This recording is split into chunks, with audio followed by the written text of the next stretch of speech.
سالار چند دن گھر بیٹھا رہا تھا، مگر پھر ضد کر کے اس نے کالج جانا شروع کر دیا۔ ہاشم مبین اور اس کے گھر والے امامہ کی تلاش میں زمین آسمان ایک کیے ہوئے تھے۔ اگرچہ وہ یہ سب کچھ بڑی رازداری کے ساتھ کر رہے تھے، مگر اس کے باوجود ان کے ملازمین اور پولیس کے ذریعے سکندر کو ان کی کوششوں کی خبر مل رہی تھی۔ وہ لاہور میں بھی امامہ کی ہر سہیلی سے رابطہ کر رہے تھے جسے وہ جانتے تھے۔ سالار نے ایک دن اخبار میں بابر جاوید نامی ایک شخص کا خاکہ دیکھا۔ اس کے بارے میں معلومات دینے والے کے لیے انعام کا اعلان تھا۔ وہ اس نام سے اچھی طرح واقف تھا۔ یہی وہ فرضی نام تھا جو حسن نے وکیل کو امامہ کے شوہر کا دیا تھا، اور وہ اشتہار یقیناً امامہ کے گھر والوں کی طرف سے تھا۔ حالانکہ نیچے دیا گیا فون نمبر امامہ کے گھر کا نہیں تھا، وہ اندازہ کر سکتا تھا کہ پولیس اس وکیل کے پاس پہنچ گئی ہوگی، اور اس کے بعد اس وکیل نے اس آدمی کے کوائف انہیں بتائے ہوں گے۔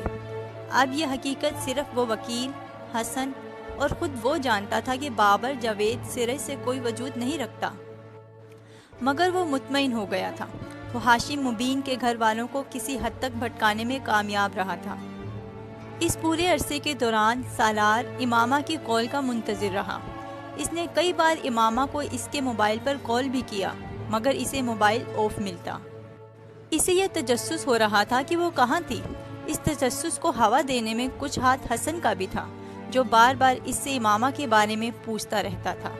بعض دفعہ وہ چڑ جاتا، مجھے کیا پتا وہ کہاں ہے اور مجھ سے رابطہ کیوں نہیں کر رہی۔ بعض دفعہ مجھے لگتا ہے اسے مجھ سے زیادہ تمہیں دلچسپی ہے۔ اسے بالکل بھی اندازہ نہیں تھا کہ حسن کا یہ تجسس اور دلچسپی کسی مجبوری کی وجہ سے تھی۔ وہ بری طرح پھنسا تھا۔ سالار کا خیال تھا کہ امامہ اب تک جلال کے پاس جا چکی ہوگی، اور ہو سکتا ہے کہ وہ اس سے شادی بھی کر چکی ہو۔ اگرچہ اس نے امامہ سے جلال کی شادی کے بارے میں جھوٹ بولا تھا، مگر اسے یقین تھا کہ امامہ نے اس کی بات پر یقین نہیں کیا ہوگا۔ وہ اس کے پاس ضرور گئی ہوگی۔ خود سالار بھی چاہتا تھا کہ وہ خود جلال سے رابطہ قائم کرے، یا پھر ذاتی طور پر جا کر ایک بار اس سے ملے۔ وہ جاننا چاہتا تھا کہ امامہ اس کے ساتھ رہ رہی ہے یا نہیں، مگر فی الحال یہ دونوں کام اس کے لیے ناممکن تھے۔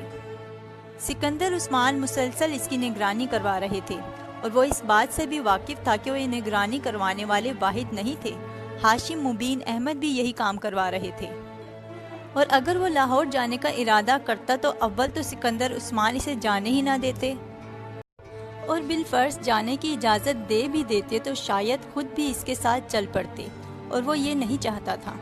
وقت گزرنے کے ساتھ ساتھ اس سارے معاملے میں اس کی دلچسپی کم سے کم ہوتی جا رہی تھی۔ اسے اب یہ سب کچھ ایک حماقت لگ رہا تھا، ایسی حماقت جو اسے کافی مہنگی پڑ رہی تھی۔ سکندر اور طیبہ اب ہمہ وقت گھر پر رہتے تھے، اور اسے کہیں بھی جانے کے لیے اسے باقاعدہ اجازت لینی پڑتی تھی۔ حسن اب اس سے کم ملنے لگا تھا، وہ اس کی وجہ بھی نہیں جانتا تھا۔ اس صورتحال سے وہ بہت بور ہو رہا تھا۔ وہ اس رات کمپیوٹر پر بیٹھا تھا جب اس کے موبائل پر ایک کال آئی تھی۔ اس نے کی بورڈ پر ہاتھ چلاتے ہوئے لاپرواہی سے موبائل اٹھا کر دیکھا، اور پھر اسے ایک جھٹکا لگا تھا۔ اسکرین پر موجود نمبر اس کے اپنے موبائل کا تھا۔ امامہ اسے کال کر رہی تھی۔ تو بالآخر آپ نے ہمیں یاد کر ہی لیا۔ اس نے بے اختیار سیٹی بجائی۔ اس کا موڈ یکدم فریش ہو گیا تھا۔ کچھ دیر پہلے وہ بوریت یکسر غائب ہو گئی تھی۔ میں تو سمجھ بیٹھا تھا کہ اب تم مجھے کبھی کال نہیں کرو گی۔ اتنا لمبا عرصہ لگا دیا تم نے، رسمی علیک سلیک کے بعد اس نے پوچھا۔ میں بہت دنوں سے تمہیں فون کرنا چاہ رہی تھی، مگر کر نہیں پا رہی تھی، دوسری طرف سے امامہ بولی۔ کیوں؟ ایسی کیا مجبوری آ گئی تھی؟ فون تو تمہارے پاس موجود تھا، سالار نے کہا۔ بس کوئی مجبوری تھی، اس نے مختصراً کہا۔ تم اس وقت کہاں ہو؟ سالار نے کچھ تجسس آمیز انداز میں پوچھا۔ بچکانہ سوال مت کرو سالار، جب تم جانتے ہو کہ میں تمہیں یہ نہیں بتاؤں گی تو پھر تم یہ کیوں پوچھ رہے ہو؟ میرے گھر والے کیسے ہیں؟ سالار کچھ حیران ہوا، اسے امامہ سے اس سوال کی توقع نہیں تھی۔ بالکل ٹھیک ہیں، خوش و خرم ہیں، عیش کر رہے ہیں، اس نے مذاق اڑانے والے انداز میں کہا۔ تم واقعی بہت اچھی بیٹی ہو، گھر سے جا کر بھی تمہیں گھر اور گھر والوں کا کتنا خیال ہے۔ How nice.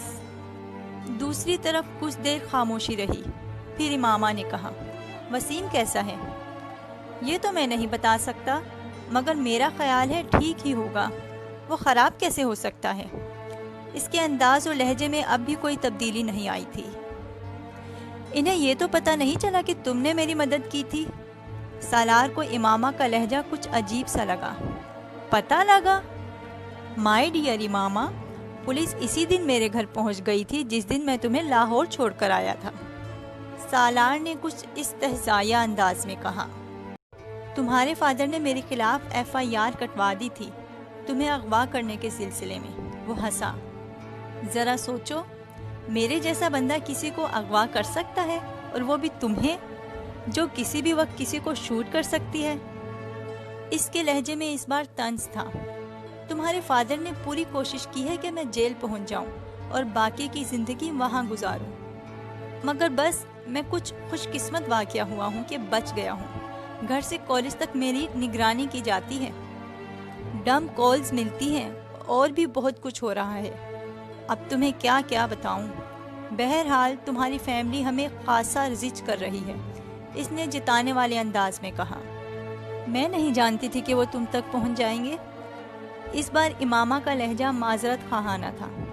میرا خیال تھا کہ انہیں کسی بھی طرح تم پر شک نہیں ہوگا۔ مجھے افسوس ہے کہ میری وجہ سے تمہیں اتنے پرابلمز کا سامنا کرنا پڑ رہا ہے۔ واقعی تمہاری وجہ سے مجھے بہت سے پرابلمز کا سامنا کرنا پڑ رہا ہے۔ میری کوشش تھی کہ میں پہلے خود کو محفوظ کر لوں، پھر ہی تمہیں فون کروں، اور اب میں واقعی محفوظ ہوں۔ سالار نے کچھ تجسس امیز دلچسپی کے ساتھ اس کی بات سنی۔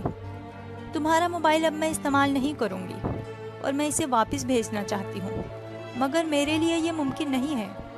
وہ اسے بتا رہی تھی، میں تمہیں کچھ پیسے بھی بھجواؤں گی ان تمام اخراجات کے لیے جو تم نے میرے لیے کیے۔ سالار نے اس بار اس کی بات کاٹی۔ نہیں، پیسے رہنے دو، مجھے ضرورت نہیں ہے۔ موبائل کی بھی ضرورت نہیں ہے، میرے پاس دوسرا ہے، تم چاہو تو اسے استعمال کر سکتی ہو۔ نہیں، میں اب اسے استعمال نہیں کروں گی، میری ضرورت ختم ہو چکی ہے، اس نے کہا۔ کچھ دیر وہ خاموش رہی، پھر اس نے کہا، میں چاہتی ہوں کہ تم اب مجھے طلاق کے پیپرز بھجوا دو، اور طلاق کے پیپرز کے ساتھ نکاح نامہ کی ایک کاپی بھی، جو میں پہلے تم سے نہیں لے سکی۔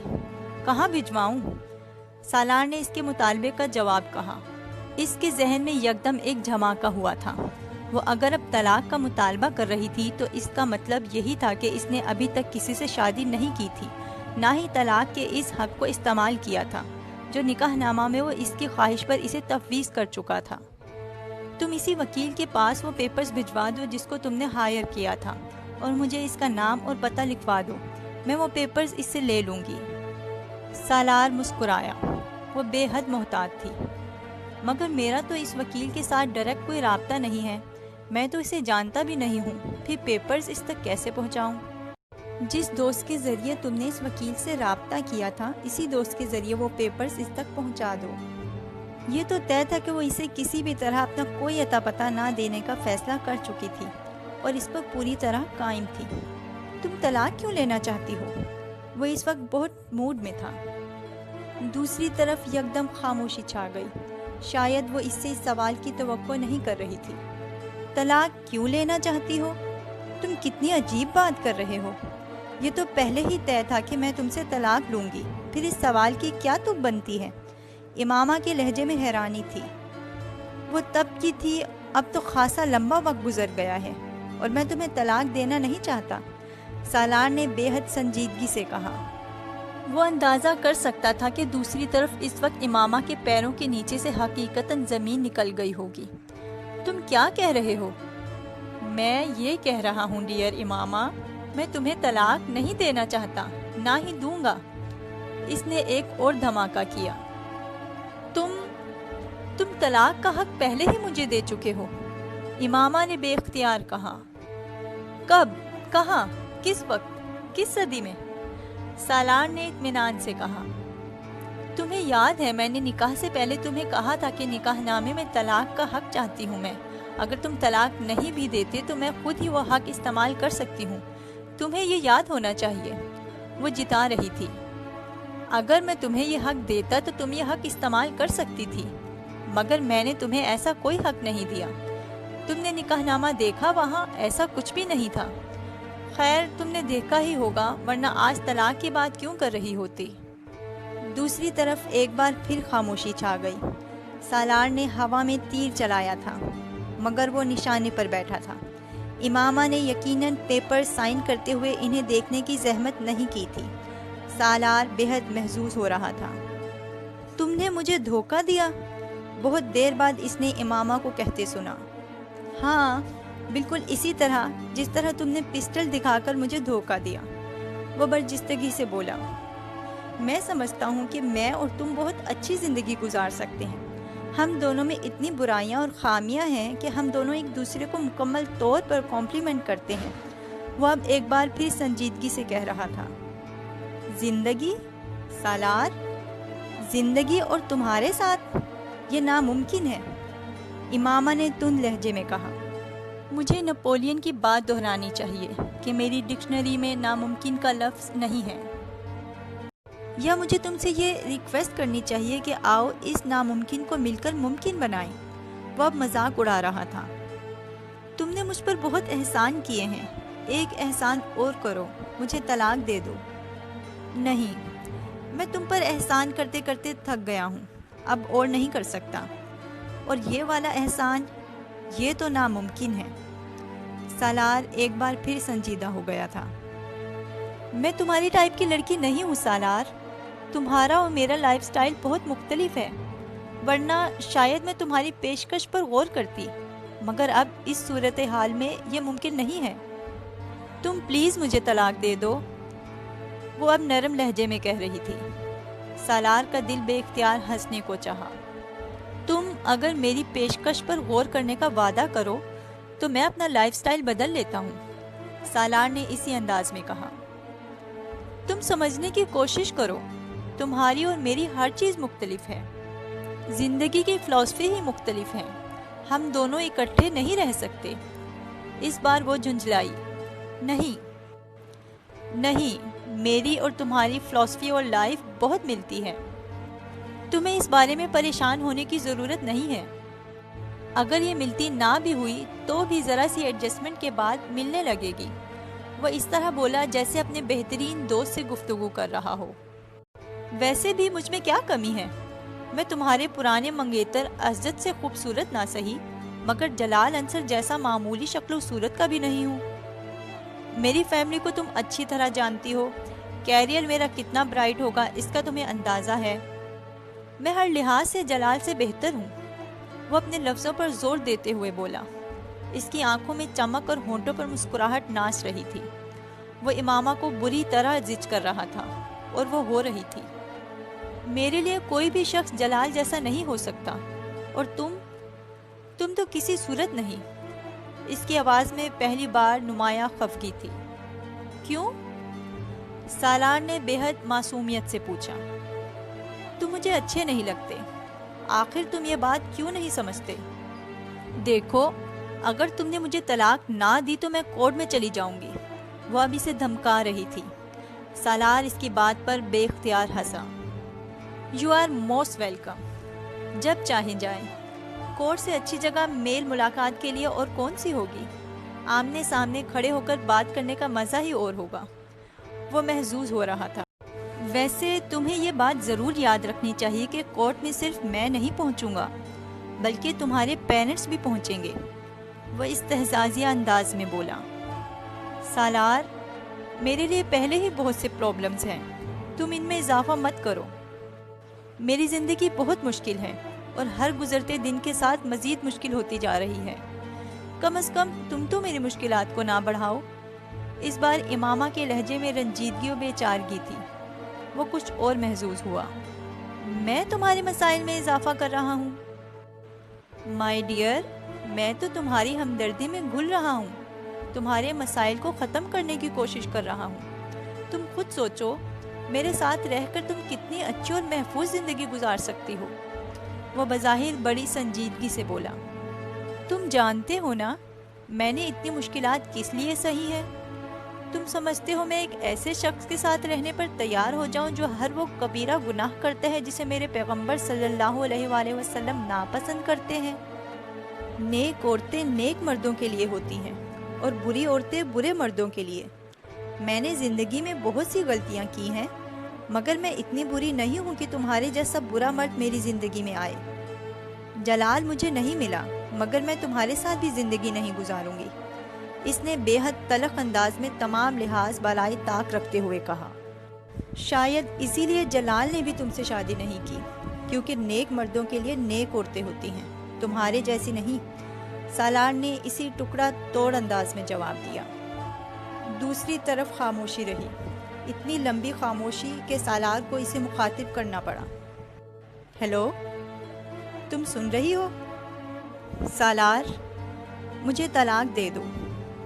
اسے امامہ کی آواز بھرائی ہوئی لگی۔ سالار کو ایک عجیب سی خوشی کا احساس ہوا۔ تم کورٹ میں جا کر لے لو، جیسے تم مجھ سے کہہ چکی ہو، سالار نے ترکی با ترکی کہا، اور دوسری طرف سے فون بند کر دیا گیا۔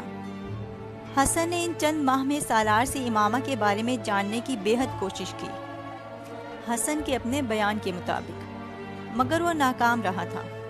وہ اس بات پر یقین کرنے کو تیار نہیں تھے کہ سالار اور امامہ کے درمیان کوئی رابطہ نہیں تھا۔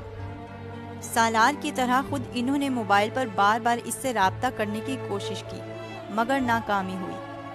سکندر نے سالار کو امریکہ میں مختلف یونیورسٹیز میں اپلائی کرنے کے لیے کہہ دیا تھا۔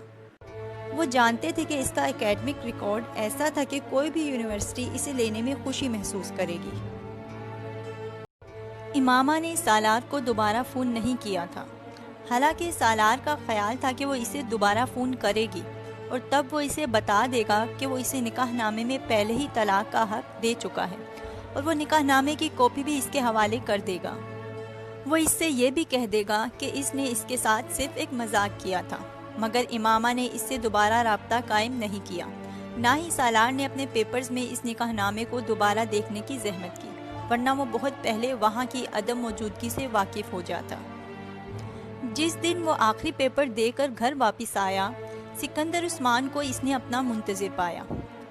تم اپنا سامان پیک کرو، آج رات کی فلائٹ سے تم امریکہ جا رہے ہو، کامران کے پاس۔ کیوں پاپا؟ اس طرح اچانک؟ سب کچھ ٹھیک تو ہے؟ تمہارے علاوہ سب کچھ ٹھیک ہے، سکندر نے تلخی سے کہا۔ مگر پھر آپ مجھے اس طرح اچانک کیوں بھیج رہے ہیں؟ یہ میں تمہیں رات کو ایئرپورٹ چھوڑنے کے لیے جاتے ہوئے بتاؤں گا، فی الحال تم جا کر اپنا سامان پیک کرو۔ پاپا پلیز آپ مجھے بتائیں، آپ اس طرح مجھے کیوں بھجوا رہے ہیں؟ سالار نے کمزور احتجاج کیا۔ میں نے کہا نا، میں تمہیں بتا دوں گا، تم جا کر اپنا سامان پیک کرو، ورنہ میں تمہیں سامان کے بغیر ہی ایئرپورٹ چھوڑاؤں گا، سکندر نے اسے دھمکایا۔ وہ کچھ دیر انہیں دیکھتا رہا، پھر اپنے کمرے میں چلا گیا۔ اپنا سامان پیک کرتے ہوئے الجھے ہوئے ذہن کے ساتھ وہ سکندر عثمان کے اس اچانک فیصلے کے بارے میں سوچتا رہا، اور پھر اچانک اس کے ذہن میں دھماکہ ہوا۔ اس نے اپنی دراز کھول کر اپنے پیپرز نکالنے شروع کر دیے۔ وہاں نکاح نامہ موجود نہیں تھا۔ اسے ان کے اس فیصلے کی سمجھ آ گئی تھی، اور اسے پچھتاوا ہوا کہ اس نے نکاح نامے کو اتنی لاپرواہی سے وہاں کیوں چھوڑ رکھا تھا۔ وہ نکاح نامہ سکندر عثمان کے علاوہ کسی اور کے پاس ہو ہی نہیں سکتا تھا، کیونکہ ان کے علاوہ کوئی اور اس کے کمرے میں آنے اور اس کی دراز کھولنے کی جرت نہیں کر سکتا تھا۔ اس کے ذہن میں اب کوئی الجھن نہیں تھی۔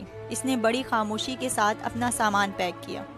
وہ اب صرف یہ سوچ رہا تھا کہ سکندر عثمان سے ایئرپورٹ جاتے ہوئے کیا بات کرے گا۔ رات کو ایئرپورٹ چھوڑنے کے لیے صرف سکندر اس کے ساتھ آئے تھے، طیبہ نہیں آئی تھی۔ ان کا لہجہ اور انداز بے حد روکھا اور خشک تھا۔ سالار نے بھی ان سے کوئی سوال نہیں کیا تھا۔ ایئرپورٹ جاتے ہوئے سکندر عثمان نے اپنا بریف کیس کھول کر ایک سادہ کاغذ اور قلم نکالا اور بریف کیس کے اوپر رکھ کر اس کی طرف بڑھا دیا۔ اس پر سائن کر دو۔ یہ کیا ہے؟ سالار نے حیرانی سے اس سادہ کاغذ کو دیکھا۔ تم صرف سائن کرو، سوال مت کرو، انہوں نے بے حد روکھے انداز میں کہا۔ سالار نے مزید کچھ کہے بغیر ان کے ہاتھ میں پکڑا ہوا قلم لے کر اس کاغذ پر سائن کر دیے۔ سکندر نے اس کاغذ کو تہہ کر کے بریف کیس میں رکھا اور بریف کیس کو دوبارہ بند کر دیا۔ جو کچھ تم کر چکے ہو اس کے بعد تم سے کچھ کہنا یا کوئی بات کرنا بیکار ہے۔ تم مجھ سے ایک کے بعد دوسرا اور دوسرے کے بعد تیسرا جھوٹ بولتے رہے، یہ سمجھتے ہوئے کہ مجھے تو کبھی حقیقت کا پتہ چلے گا ہی نہیں۔ میرا دل تو یہ چاہتا ہے کہ تمہیں امریکہ بھیجنے کے بجائے ہاشم مبین کے حوالے کر دوں تاکہ تمہیں اندازہ ہو اپنی حماقت کا، مگر میرا مسئلہ یہ ہے کہ میں تمہارا باپ ہوں اور مجھے تمہیں بچانا ہے۔ تم میری اس مجبوری کا آج تک فائدہ اٹھاتے آئے ہو، مگر آئندہ نہیں اٹھا سکو گے۔ میں تمہارا نکاح نامہ امامہ کے حوالے کر دوں گا، اور اگر مجھے دوبارہ یہ پتہ چلا کہ تم نے اس سے رابطہ کیا یا رابطہ کرنے کی کوشش کر رہے ہو تو میں اس بار جو کروں گا تم اس کا اندازہ بھی نہیں کر سکتے۔ تم میرے لیے کافی مصیبتیں کھڑی کر چکے ہو، اب ان کا سلسلہ بند ہو جانا چاہیے، سمجھے تم؟ انہوں نے اکھڑے ہوئے لہجے میں کہا۔ وہ جواب میں کچھ کہنے کے بجائے کھڑکی سے باہر دیکھنے لگا۔ اس کے انداز میں عجیب طرح کی لاپرواہی اور اطمینان تھا۔ سکندر عثمان بے اختیار سلگا۔ یہ ان کا وہ بیٹا تھا جو 150 پلس کا آئی کیو رکھتا تھا۔ کیا کوئی کہہ سکتا تھا کہ وہ سرے سے کوئی آئی کیو رکھتا بھی تھا یا نہیں؟ اگلے چند ماہ جو اس نے امریکہ میں گزارے تھے وہ اس کی زندگی کے مشکل ترین دن تھے۔ وہ اس سے پہلے بھی کئی بار سیر و تفریح کے لیے اپنی فیملی کے ساتھ یا ان کے بغیر امریکہ اور یورپ جاتا رہتا تھا، مگر اس بار جس طریقے سے سکندر نے اسے امریکہ بھجوایا تھا، اس نے جہاں ایک طرف اسے مشتعل کیا تھا تو دوسری طرف اس کے لیے بہت سے دوسرے پرابلمز بھی پیدا کر دیے تھے۔ اس کے جو دوست اے لیول کے بعد امریکہ آ گئے تھے وہ امریکہ کے مختلف یونیورسٹیز میں پڑھ رہے تھے، وہ کسی ایک اسٹیٹ میں نہیں تھے۔ کچھ یہی حال اس کے رشتہ داروں اور کزنز کا تھا۔ خود اس کے اپنے بہن بھائی بھی ایک جگہ پر موجود نہیں تھے۔ وہ اپنی فیملی سے اتنا اٹیچ نہیں تھا کہ ان کی کمی محسوس کرتا یا ہوم سکنس کا شکار ہوتا۔ یہ صرف اس طرح اچانک وہاں بھجوائے جانے کا نتیجہ تھا کہ وہ اس طرح اضطراب کا شکار ہو رہا تھا۔ کامران سارا دن یونیورسٹی میں ہوتا اور اگر وہ گھر آتا بھی تو اپنی سٹڈیز میں مصروف ہو جاتا۔ اس کے ایگزامز قریب تھے، جبکہ سالار سارا دن یا تو اپارٹمنٹ میں بیٹھا فلمیں دیکھتا رہتا یا پھر چینلز گھمانے میں مصروف رہتا، اور جب وہ ان دونوں کاموں سے بیزار ہو جاتا تو آوارہ گردی کے لیے نکل جاتا۔ اس نے وہاں اپنے قیام کے دوران نیو یارک میں اس علاقے کا چپا چپا چھان مارا تھا جہاں کامران رہ رہا تھا۔ وہاں کا کوئی نائٹ کلب، ڈسکو، پب، بار، تھیٹر، سینما، میوزیم اور آرٹ گیلری ایسی نہیں تھی جہاں وہ نہ گیا ہو۔ اس کا اکیڈمک ریکارڈ ایسا تھا کہ جن 3 لیول لیگ کی یونیورسٹیز میں اس نے اپلائی کیا تھا، ان تینوں میں رزلٹ آنے سے پہلے ہی اس کے ایڈمیشن کی درخواستیں قبول کی جا چکی تھیں۔ وہ تینوں یونیورسٹیز ایسی تھی جن میں اس کا دور یا قریب کا کوئی رشتہ دار نہیں تھا۔ یہ اس نے جان بوجھ کر کیا تھا۔ وہ جانتا تھا کہ سکندر عثمان اپنی پوری کوشش کریں گے کہ اسے کسی ایسی یونیورسٹی میں ایڈمٹ کروائیں جہاں اس کے بہن بھائیوں میں سے نہیں تو کم از کم اس کے رشتہ داروں میں سے کوئی ضرور موجود ہو، تاکہ اس کے بارے میں معلومات حاصل کر سکیں۔ سالار کی جگہ ان کا کوئی دوسرا بیٹا لیوی لیگ کی کسی یونیورسٹی میں ایڈمیشن حاصل کرنے میں کامیاب ہوتا تو سکندر عثمان فخر میں مبتلا ہوتے اور اس چیز کو اپنے اور اپنی پوری فیملی کے لیے اعزاز سمجھتے، مگر یہاں وہ اس خوف میں مبتلا ہو گئے تھے کہ وہ سالار پر نظر کیسے رکھیں گے۔ سالار نے ان یونیورسٹیز میں سے ییل کو چنا تھا، اور اس کی وجہ یہ تھی کہ نہ صرف ییل میں ان کا کوئی شناسہ اور واقف کار نہیں تھا، بلکہ نیو ہیون میں بھی سکندر عثمان کا کوئی رشتہ دار اور دوست نہیں تھا۔ رزلٹ آنے کے بعد اسے یونیورسٹی سے میرٹ اسکالرشپ بھی مل گیا تھا۔ اپنے باقی بھائیوں کے برعکس اس نے ضد کر کے ہاسٹل میں رہنے کے بجائے ایک اپارٹمنٹ کرائے پر لے لیا تھا۔ سکندر عثمان اسے اپارٹمنٹ میں رکھنے کے لیے تیار نہیں تھے، مگر اسکالرشپ ملنے کی وجہ سے اس کے پاس اتنی رقم آ گئی تھی کہ وہ خود ہی کوئی اپارٹمنٹ لے لیتا، کیونکہ یونیورسٹی کے اخراجات کے لیے سکندر اس کے اکاؤنٹ میں پہلے ہی ایک لمبی چوڑی رقم جمع کروا چکے تھے۔ حالانکہ ان کا سب سے چھوٹا بیٹا بھی اسکالرشپ لے رہا تھا، مگر سالار سکندر کو اللہ نے خاص طور پر ان سے ہر وہ کام اور مطالبہ کرنے کے لیے بنایا تھا جو اس سے پہلے کسی نے نہ کیا ہو۔ وہ زمین پر خاص طور پر انہیں تنگ کرنے کے لیے بھیجا گیا تھا۔ جس چیز کو ان کے دوسرے بچے مشرق کہتے وہ اسے مغرب کہتا۔ جسے دوسرے زمین قرار دیتے وہ اس کے آسمان ہونے پر دلائل دینا شروع کر دیتا۔ وہ اس کی باتوں، حرکتوں اور ضد پر زیادہ سے زیادہ اپنا بلڈ پریشر اور کولیسٹرول لیول ہائی کر سکتے تھے اور کچھ نہیں۔ نیو ہیون جانے سے پہلے سکندر اور طیبہ اس کے لیے خاص طور پر پاکستان سے امریکہ آئے تھے۔ وہ کئی دن تک اسے سمجھاتے رہے تھے، جنہیں وہ اطمینان سے ایک کان سے سن کر دوسرے کان سے نکالتا رہتا تھا۔ وہ کئی سالوں سے نصیحتیں سننے کا عادی تھا، اور عملی طور پر وہ نصیحتیں اب اس پر قطعاً کوئی اثر نہیں کرتی تھیں۔